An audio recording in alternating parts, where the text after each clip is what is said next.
تغنى بالقرآن وحي السماء الرباني. الحمد لله وكفى وسلام على عباده الذين اصطفى. أما بعد، أعوذ بالله من الشيطان الرجيم. بسم الله الرحمن الرحيم. هن لباس لكم وأنتم لباس لهم.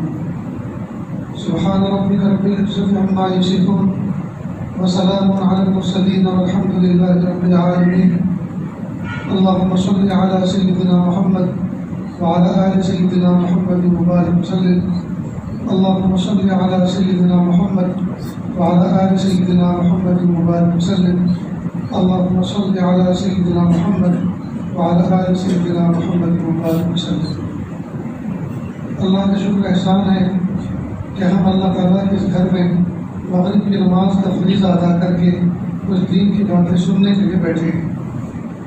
آپ کے سامنے قرآن پاک کی آیت پڑھی گئی. اللہ فرماتے ہیں مرد عورتوں کے لیے اور عورتیں مردوں کے لیے لباس کے مالک ہیں.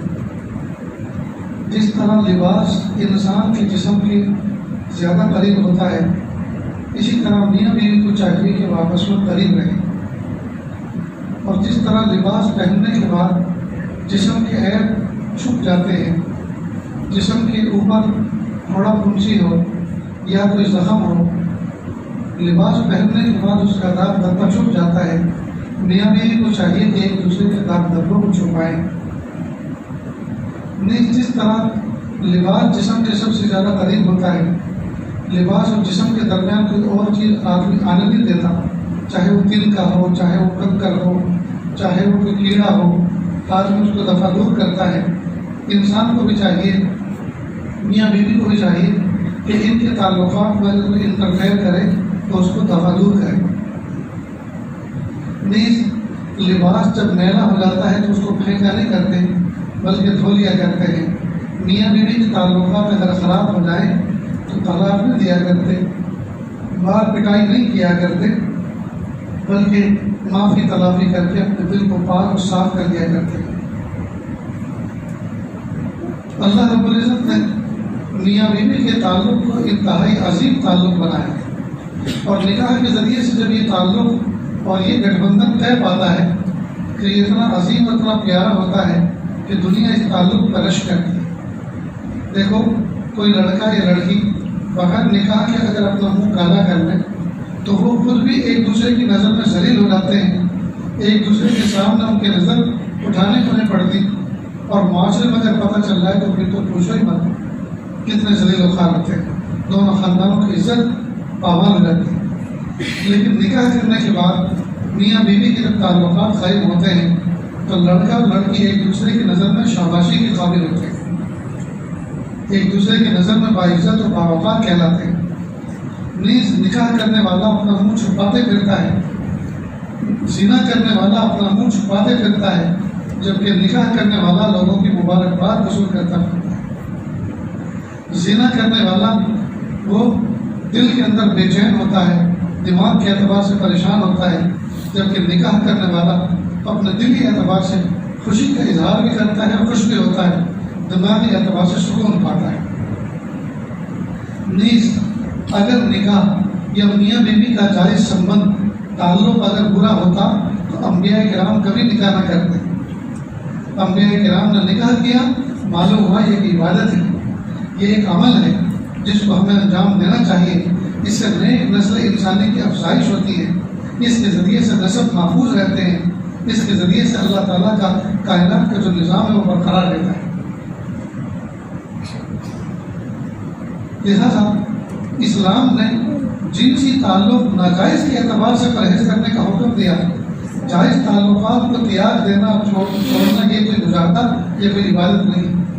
دوسرے مذاہب میں لوگ نکاح نہیں کرتے، زندگی بھر ننگے دھڑکتے رہتے ہیں اور اس کو کوئی عبادت سمجھتے ہیں، جبکہ ہاں اللہ تعالیٰ کے حکموں کو توڑ کر اور اللہ تعالیٰ کے حکموں کو چھوڑ کر کبھی بھی کوئی شخص اللہ کا ولی نہیں بن سکتا، اللہ کا ولی نہیں بن سکتا. اس لیے دین اسلام نام ہے اللہ تعالیٰ کے حکموں کو پورا کرنا حضور پاک صلی اللہ علیہ وسلم کے طریقے کے مطابق. آج کے دور میں لبرلزم کا دور ہے، آزادی کا دور ہے. بیٹا چاہتا ہے میں ماں باپ کے نہ سنوں، اپنی مرضی سے جو چاہے کروں. جی، لڑکی چاہتی ہے میں ماں باپ کے نہ سنوں، اپنی مرضی سے جہاں چاہے جاؤں، جہاں چاہے گھوموں، جس کے ساتھ چاہے کھائے پیوں، جس کے ساتھ چاہے اٹھوں بیٹھوں. تو ہر لڑکی آزاد رہنا چاہتی ہے، ہر لڑکا آزادی کے بندھنوں سے نکل، غلامی کے بندھنوں سے، ذمہ داری کے بندھنوں سے نکل کر آزاد منش کی طرح رہنا چاہتا ہے. ہر انسان جو سوچتا ہے میں جو چاہے کھاؤں، جو چاہے پیوں، جو چاہے پہنوں اور جیسے چاہے زندگی گزاروں. جبکہ اسلام نے تمام چیزوں کو ایک دائرے کے اندر لا کے رکھا ہے. کھانا ہے تو وہ کھاؤ جس کو اللہ نے حلال قرار دیا اور جس کو جائز قرار دیا. پینا ہے تو وہ پیو جس کو اللہ پاک نے حلال اور جائز قرار دیا. جی، سنبند بنانا ہے تو اس طرح بناؤ جیسے اللہ کے رسول صلی اللہ علیہ وسلم بنا کر دکھائے اور جس طرح سے نکاح کے ذریعے سے آپس میں گیدرنگ کرنے کا حکم دیا. اس لیے ہم اپنی مرضی کے بندے نہیں ہیں، ہم اللہ کی مرضی کے بندے ہیں. ہم ایک ایک لمحے اور ایک ایک قدم پر اللہ کے حکموں کو محتاج ہیں. اللہ کی ذات پر ہمیں بھروسہ رکھنا ہے. اللہ نے جو کام ہمارے لیے نفع کو بتائے ہیں ان کو کریں، اور جن کو منع کیا ہے اس کا ہمارا نقصان ہم کو نہ کریں. دیکھو، کافر و مشرک جس کا کوئی مذہب نہیں، جس کا کوئی دین نہیں، ٹھیک، وہ سود لیتا ہے، بینکوں سے بیاج لیتا ہے اور ڈیولپ ہوتا ہے. اب کوئی مومن یہ سوچے کہ یار میرا وہ دوست میرے ساتھ کلاس میں پڑھا اور وہ اتنا ترقی کر گیا، اس سے جا کے پوچھا کہ بھائی تیری ترقی کا راز کیا ہے؟ میں تو بینک سے لون لے کر آیا، میرا کھیت تھا، کھیت کے اوپر لیا تم بھی لے لو. اس سے سوچے کہ میرا دوست ترقی کر سکتا ہے تو میں کیوں نہیں کر سکتا، وہ بھی لون لے کر آتا. لیکن یہ دھڑام سے گر جاتا ہے. کیوں؟ سنیں اور سمجھیں. اللہ رب العزت نے ایک پیدا کیا ہے خنزیر اور ایک پیدا کیا ہے بکری. خنزیر کی غذا اللہ نے پاخانے میں رکھی ہے. صبح سویرے راستوں کے کنارے بہت سے لوگ بچوں خلا کرنے بیٹھتے ہیں، استنجے کے لیے بیٹھتے ہیں، اٹھ کے جاتے ہیں، خنزیر کھا کے سب صاف کر کے چلا جاتا ہے. تو خنزیر کی غذا اللہ نے پاخانے میں رکھی ہے اور وہ پاخانہ کھا کے تگڑا ہوتا ہے. بکری اگر یہ سوچے کہ کل سے میں بھی کھاتی ہوں، یہ تگڑا ہونا تو میں بھی تگڑی ہو جاؤں، وہ کھائے گی تو مر جائے گی. اس لیے کہ اللہ نے اس کی غذا اس میں نہیں رکھی. اس کی غذا اللہ نے سب گھاس میں، سوکھی گھاس میں، سب چارے میں رکھی. مومن کی مثال بکری کی طرح ہے، کافر کی مثال خنزیر کی طرح ہے. سمجھ گئے دوستوں؟ اس کو اچھی طرح سے سمجھیں. میں اور آپ دین اسلام کے پابند ہیں، اللہ کے محبوب صلی اللہ علیہ وسلم کی شریعت کے دائرے طریقے کے پابند ہیں، اور ہماری ترقی اور ہماری برکت اسی میں ہے جو اللہ کے محبوب صلی اللہ علیہ وسلم نے بتایا. لہٰذا محبوب صلی اللہ علیہ وسلم نے فرمایا افضل نکاح وہ ہے جس میں کم سے کم خرچ کیا گیا. اس کا الٹا مطلب یہ نکلتا ہے سب سے منحوس نکاح وہ ہے جس میں سب سے زیادہ خرچ کیا. چنانچہ دیکھ لیجیے جنہوں میں بے کم خرچ کیا جاتا ہے، بے حساب خرچ کیا جاتا ہے، جی جمعہ 8 دن نہیں ہوتے کہ باجے لگ جاتے ہیں. اور جنہوں نے صحابہ کی سنت شریعت کے مطابق اللہ کے گھر میں نکاح کیا ہو، جی، اور کم سے کم اس کا خرچ کرنے کا اہتمام کیا ہو، رسم و رواج کو نبھایا ہو، دیکھیے اللہ پاک ان کی زندگی میں کیسی بہاریں کھلا ہے. بہرحال یہ نکاح کی محفل ہے. نکاح ہو تو جاتا ہے دو جملے کہنے سے. میرے استاد محترم حضرت مولانا سید ذوالفقار صاحب رحمۃ اللہ علیہ فرمایا کرتے تھے کہ نکاح یہ تو دو جملے بولنے اور ایجاب قبول کا نام ہے. وہ تلوار کھا کے لڑکی بندوق کھا کے لڑکا تو تم نے قبول کی، جی میں نے قبول کی، ہو گیا نکاح. نہ اس میں ہاتھی ناچے، نہ اس میں گھوڑے جوڑے، کچھ بھی نہیں. دو جملوں میں نکاح ہو جاتا. لیکن نکاح کے بعد ایک پوری زندگی بھر ایک ذمہ داری والی زندگی شروع ہوتی ہے. نہ اس کو نوجوان بچے سیکھتے ہیں، نہ اس کو پڑھتے ہیں، نہ سمجھنے کی کوشش کرتے ہیں. نوجوان بچے سوچتے ہیں بس نکاح ایک ہی کام کے لیے کیا جاتا ہے، اور وہ تو اپن کو پتا ہے، وہ تو فون میں دیکھ رکھا ہے، نہ وہ تو دیکھ لیں گے یا کسی ساتھی سے پوچھ لیں گے. بتائیے کیا ازدواجی زندگی کی ابتدا فون دیکھ کر کی جاتی ہے؟ اور فون میں جو کچھ دکھایا جاتا ہے اگر وہ اپنایا جائے تو کیا وہ حلال طریقہ ہوتا ہے؟ یاد رکھیں ان طریقوں کو اپنا کر اور ان کو دیکھ کر جب ہم اللہ تعالیٰ کا حکم پورا کریں گے تو پھر اولاد وفادار پیدا نہیں ہوں گی بلکہ غدار ہوں گی، نمک حرام ہوں گی، اس لیے کہ اس کی ابتدائی حالات سے ہوگی۔ تو نوجوان بچے سمجھتے ہیں بس نکاح ایک ہی کام کے لیے، وہ تو جن کی ضرورت ہے حلال طریقے سے اللہ تعالیٰ نے پورا کرنے کا آپ کو حق دیا ہے، لیکن کیا 24 گھنٹے یہی کام کرنا ہے نکاح میں؟ اور بھی تو کام ہے، طاعات ہیں، عبادات ہیں، جی اور بھی تو کام ہے۔ لیکن افسوس کی بات ہے کہ نوجوان بچے کسی اللہ والے کے پاس جا کر نہ کتابوں کا ریفرنس معلوم کرتے ہیں کہ کون کون سی کتابیں پڑھوں، میرے ذمہ حقوق کیا ہے، میں کس طرح کا بہیو کروں، کس طرح کا میں برتاؤ کروں، نہیں سیکھتے، اپنی مرضی سے سب کرتے۔ لڑکیاں بھی جیسا ساری کی ساری سہیلیوں نے مل کر دلہن بنا دیا ویسی بن گئی، لیب کے اوپر لیب چڑھاتی، پرت کے اوپر پرت حسن کی چڑھتی ہے، اور یہ سب دھوکہ ہے۔ اور یہاں تک ہے کہ 3 4 پرت چڑھتی ہیں حسن کی، میک اپ کی۔ بتائیے وضو کہاں سے ہوگا؟ اور دلہن صبح سے جب یہ سب کروا کے بیٹھتی ہے، ظہر نہیں پڑھتی، عصر نہیں پڑھتی، مغرب نہیں پڑھتی، عشاء نہیں پڑھتی، دوسرے دن کی فجر نہیں پڑھتی، ارے غسل نہیں کرتی، وضو نہیں کرتی، کیوں؟ یہ روح دھل جائے گا اور پھر اوریجنل کلر نظر آ جائے گا۔ بہت بڑی بات ہے۔ بمبئی میں حاجی شکیل صاحب دعوت برکاتہ اللہ کے ایک ولی قاری حسن صاحب کے خسر، ان کی آخری ایک بیٹی تھی، تو انہوں نے سنایا کہ ایک نوجوان بچہ میرا مرید ہے، وہ آیا کرتا تھا ڈاکٹر صاحب، تو میں نے پوچھا اس سے بیٹا کیا نکاح ہوا کہ نہیں؟ کہنے کی تلاش جاری ہے، انشاءاللہ مناسب رشتہ مل جائے گا تو کر لوں گا۔ کہا میری بھی بیٹی، تو میں گھر پہ بات کرتا ہوں، گھر پہ بات کی تو کہا کہ ہمارے گھر والے آنا چاہتے ہیں۔ کہ بیٹا کیوں؟ کہا آپ کی بیٹی کو دیکھنے کے لیے۔ تو کہا دن اور وقت طے مت کرو، کبھی بھی آ جانا۔ میں نے پوچھا ایسا کیوں کہا؟ کہا جب میں کہوں گا کہ فلاں دن لڑکی کو دیکھنا آنے والے تو میرا بیٹی ہے، کچھ نہائے گی، دھوئے گی، کچھ میک اپ کرے گی، کچھ نہ کچھ کرے گی۔ تو جب لوگ اس کو دیکھیں گے، لوگ سے مراد جب گھر کی عورتیں دیکھیں گی یا وہ لڑکا دیکھنے کے لیے آئے گا تو وہ ریئلٹی نہیں دیکھے گا، وہ تو آرٹیفیشل دیکھے گا، تو دھوکہ ہو جائے گا۔ اور میں نہیں چاہتا کہ دھوکہ باز بن کے زندگی گزاروں، کسی بھی دن آ جائے، کسی بھی وقت آ جائے اور بچے کو دیکھ کے چلے جائیں اور پھر کہنے لگے اللہ کا شکر ہے ہمارے یہاں ہر دن ہی پاکی اور صفائی اور ستھرائی کا معاملہ رہتا ہے، کوئی توڑ پھوڑ کا معاملہ نہیں کبھی بھی آتا نہیں۔ یہ ہے دوستو انسانیت۔ جی آج کل لڑکیوں کو دکھایا جا رہا ہے، دھوکہ دیا جا رہا ہے، وہ اپنی اوریجنل حالت میں اپنے آپ کو پیش نہیں کرتی، میک اپ کروا کے بیوٹی پارلر میں جا کر بن ٹھن کے آتی، تو بنی ٹھنی چیز کو تو کوئی بھی پسند کر لیتا ہے، لیکن جب اوریجنل کلر نکلتا ہے تب پتہ چلتا ہے کتنا بڑا دھوکہ ہو۔ اور لڑکیاں نکاح کے دن رو بھی نہیں پاتی، ماں چھوٹ رہی ہے، باپ چھوٹ رہا ہے، گھر چھوٹ رہا ہے، دل تڑپ رہا ہے، وہ رو بھی نہیں پاتی، کیوں؟ اس لیے کہ اگر آنسو بہے تو وہ پھر نالی پڑ جائے گی، نشان بن جائے گی۔ سہیلیاں اسے دلاسا دیتی، نہیں رونا بالکل مت رونا، اور اگر آنسو ٹپک بھی گیا تو پھر اس کو کیچ کرنے کی کوشش کرتے ہیں ٹیشو پیپر کے ذریعے تاکہ وہ رخسار بہ نہ رہے۔ ہائے ہائے کتنی بڑی بات ہے پیارے، ہمیں اسلام نے کتنا پیارا حسن دیا تھا۔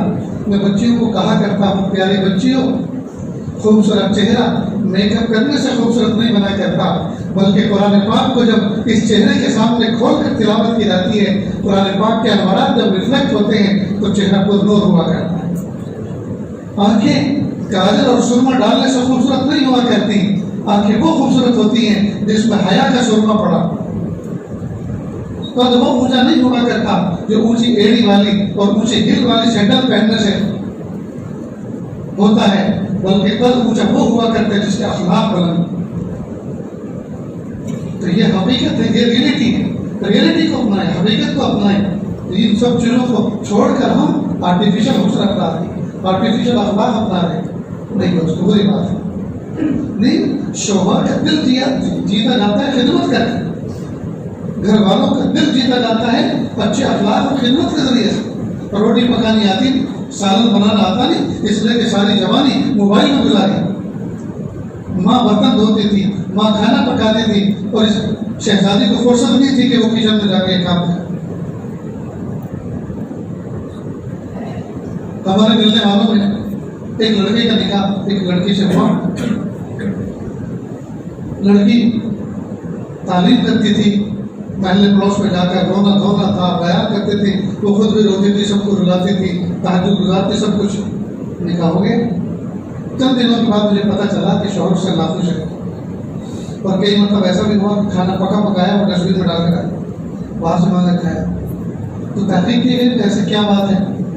اس نے کہا کہ حضرت مانا ہم نے وہ تہجد گزار ہے، مانا ہم نے کہ وہ تلاوت کرتی ہے، ذکر کرتی ہے، لیکن مجھے کھانے کے لیے تلاوت نہیں چاہیے، تہجد نہیں چاہیے، کھانے کے لیے روٹی چاہیے، سالن چاہیے، اور روٹی سالن بھی وہ جو بھائے، آنکھوں کو بھی بھائے اور آنکھوں کو بھی بھائے، اور یہ تو اس کو آتا نہیں ہے، تو اس کی تعلیم، اس کا تہجد، اس کے ذکر سے مجھے کیا فائدہ؟ بات حقیقت ہے۔ اس لیے دھوکہ نہ کہو میری بیٹی بہت تہجد گزار ہے، نماز پڑھنے والی ہے، تعلیم کرنے والی ہے، شوہر کو روٹی بھی چاہیے، بوٹی بھی چاہیے، جی اخلاق بھی چاہیے، اور یہ سب چیزیں اس کی نفل ہے۔ ہم لوگ اس میں دھوکہ دے رہے ہیں، تو بچیوں کو یہ سب چیزیں سکھانی چاہیے۔ جی بچی کی ماں اس کو پلیٹ فارم پہ ساتھ میں لے کر کھڑی رہے اور اس کو سکھائے کہ بیٹا دیکھو اس طرح سے 4 آدمی ہو، 4 آدمی کے لیے کھچڑی بنانا ہو تو 4 کپ چاول اس طرح نام سے رکھے جاتے ہیں، اور چاول کو پہلے چن لینا چاہیے جو کنکری بھی ہوتی ہے، اور نمک ایسا ہوتا ہے، فلاں ایسا ہوتا ہے، فلاں، یہ تمام چیزیں سکھانی چاہیے۔ تو انہیں سے پھر دل جیتے گا، انہیں سے دل جیتے گا۔ لیکن افسوس کہ یہ سب چیزیں، ہاں لڑکیوں کو شاپنگ کروا لو، پھر دیکھو وہ کیسا بے دردی کے ساتھ مال اڑا کے آتی ہے بازاروں، ڈریس خریدوا لو، ہینڈ پرس اس سے خریدوا لو، فون کے موبائل کے کور خریدوا لو، اور پہلی فرصت میں پہلی رات میں شوہر اتنا بڑا تمنچا، اتنا بڑا تماچا موبائل کی شکل میں اس کو دیتا ہے۔ جس ماں، جس باپ نے، جس بھائی اور بہن نے پابندی رکھی تھی کہ یہ فون کے قریب نہ جائے، شوہر پہلی رات میں پہلی فرصت میں اس کو لا کے دیتے، کیا دیکھے گی اس میں؟ کون سا بزنس ہے؟ یہ فون تو ضرورت کی تحت ایک ضرورت کی چیز تھی، لیکن دنیا بھر کے تماشے دیکھے گی، یوٹیوب کے تماشے، جن چیزوں پہ گھر میں پابندی وہی سب چیزیں دیکھے گی، اور شوہر بھی اس کے ساتھ لیٹ کے دیکھے گا، وہ بھی دیکھے گی کہ شوہر اپنی بیوی کو راہ راست پہ لے کے نہیں چل رہا، فیوچر اس کا نہیں بنانا، اس کے حال کو خراب کرنا۔ اس لیے میرے بھائی دین سیکھیں، دین پر عمل کریں، اور دین پر عمل کرنے کا گھر کے اندر ماحول بنائیں۔ پہلی رات میں شوہر کو چاہیے کہ اپنی بیوی سے کچھ عہد معاہدہ کرے۔ دیکھو پیاری، نکاح کے ذریعے سے اللہ تعالیٰ ایمان مکمل فرماتے ہیں، اللہ پاک نے آپ کا میرا نکاح کرایا۔ دیکھو زندگی انشاءاللہ ایسی گزاریں گے کہ ایک دوسرے کو کچھ کہنے کی ضرورت پیش نہ آئے۔ آپ میرے دین پر میرا تعاون کریں، میں آپ کا تعاون کروں گا۔ میری آنکھ کھلی تو تہجد میں تمہیں اٹھاؤں گا، تمہاری اٹھے تو مجھے اٹھانا، جلدی سوئیں گے اور جلدی اٹھیں گے، تہجد پڑھیں گے اور فجر کی نماز پڑھیں گے، تلاوت کریں گے اور تسبیح پڑھیں گے۔ گھروں کے اندر دلہنیں آتی ہیں، تہجد تو کیا ہے تو فجر نہیں پڑھ پاتے، اور کون سی دلہن ہے جو نہا دھو کے فجر پڑھ کر فجر کے بعد وہ اپنے مصلے پر اور اپنے سجے سجائے کمرے کے اندر قرآن پاک کی تلاوت کر رہی ہے؟ کوئی ایسی دلہن نہیں ملتی۔ کیوں؟ اس لیے کہ یہ نہ گھر کے اندر یہ ماحول تھا، اور نہ میاں بیوی نے آپس میں کچھ اس طرح کا کوئی معاملہ طے کیا ہے، تو پہلے دن یہ معاملہ طے کرے۔ شوہر کو چاہیے کہ اپنی بیوی کا پردہ رکھے۔ ایک بات بہت اہم پوائنٹ کی ہے، ذرا اس کو سنیں۔ کوئی بھی لڑکا، کوئی بھی لڑکی، اس کو یہ حق نہیں ہے کہ نکاح کے بعد وہ آپس میں ایک دوسرے کا ماضی پوچھے۔ شوہر پوچھے، پیاری بتا تیرا کسی سے افیئر چل رہا تھا کیا؟ میں تجھے بتاؤں گا۔ تم کیسی بات کرتے ہو؟ نہیں، آج کل تو سب چلتا ہے، سب کا چلتا ہے، میری بہن کا بھی کسی سے چلتا تھا، میرا بھی چلتا تھا، میں تجھے بتاؤں گا، لیکن پہلے تو بتا کے تیرا کس کے ساتھ۔ جن چیزوں پر اللہ نے پردے رکھے ہیں، جن چیزوں کو اللہ نے معافی کے ذریعے سے معاف کر دیا ہے، اب شوہر ان کو قرید رہا ہے، اللہ کے ستاری کے پردے کو اٹھا رہا ہے، دوستو یہ بہت بری بات ہے۔ ایسا ہی ایک واقعہ ہوا کہ پہلی رات میں شوہر نے ضد کر کے اپنی بیوی سے پوچھا، اس نے کہا میں جب 7ویں 8ویں کلاس میں تھی ایک لڑکے نے میرے ہاتھ کا بوسہ لے لیا. کہ اچھا بس اتنا سننا تو فوراً 3 طلاق دے. اس سے پوچھا ایسا کیوں کیا؟ کہ بس مجھے غیرت آ گئی. بے غیرت، بے حیا، بے شرم، تیرے نہ جانے کتنے کچے چھٹے لوگوں کو معلوم ہے اور تو ایک لڑکی کا فیصلہ کرنا بیٹا جج بن کر. اس لیے دوستوں میاں بیوی کو آپس میں یہ حق نہیں ہے کہ وہ ایسی ناجائز باتوں پر اور ایسے رازوں پر پردے اٹھائیں. میاں بیوی کو تو چاہیے کہ ایک دوسرے کے پردے رکھیں. نہیں، شوہر کو چاہیے کہ اپنی بیوی کو ادب اور احترام کے ساتھ رکھائے، کسی کے سامنے دوسروں کے سامنے ذلیل نہ کرے، اس لیے کہ وہ بھی عزت نفس رکھتی نہیں اپنے ماں باپ کے سامنے اس کو ذلیل نہ کرے یا ایسی بات نہ کرے جو گالی کے قابل کی، اس لیے کہ وہ ہمارے گھر میں جو آئی ہے وہ ہمارا اچھا گھر دیکھ کر یا اچھے کھانا دیکھ کر یا اچھا روم دیکھ کر نہیں آئی. ہم سے زیادہ اچھے شاہراہ انداز اپنے گھر میں رہا کرتی تھی. وہ اللہ کا حکم پورا کرنے آئی ہے کہ میرے امی ابا نے میرا نکاح کر دیا. نکاح اللہ کا ایک حکم ہے، وہ حکم سمجھ کر آئے، تو ہم نے بیوی کے نام پر کوئی جانور نہیں خریدا جیسے چاہے سواری کرے، جیسے چاہے اس کو برتاؤ کرے، بلکہ اللہ تعالیٰ کی بندی ہے جی، اور وہ ذمہ دار ہے. وہ کسی کی آنکھوں کی ٹھنڈک ہے، کسی کے دل کا سکون ہے، کسی کے گھر کی عزت و ناموس ہے. چند باتیں آپ کے سامنے پیش کی گئی. ہمیں چاہیے کہ ہم اپنے گھر کو ان باتوں کی روشنی میں لے کر چلیں، اپنے بچوں کو لے کر چلیں اور اپنی ازدواجی زندگی کو شاندار بنائیں. اللہ تعالیٰ کہنے سننے سے توفیق عطا فرمائے. وآخر دعوانا ان الحمد للہ.